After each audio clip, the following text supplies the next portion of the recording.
Routine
চেকিংয়ে আমরা ছিলাম, নাইটে ভেহিকেল চেকিংয়ে, রুটিন চেকিংয়ে।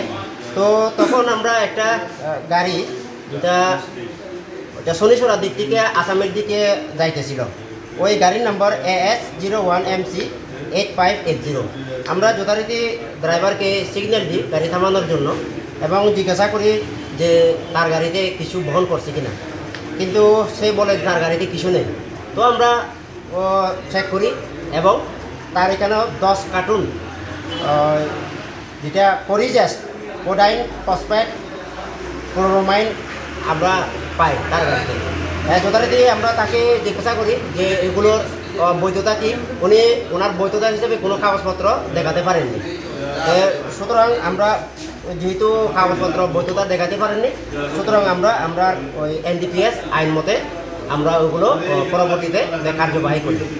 তো ওই ক্ষেত্রে আমরা একজন ড্রাইভার আমরা আটক করি, যার নাম জয়কৃষ্ণ মালাকার, বাবা হরেন্দ্র মালাকার, বাড়ি মিশন টিলা, ধর্মনগর থানার পেয়েছি। যার যার অনুমান বাজার মূল্য হয়তো 5 লাখ হতে পারে।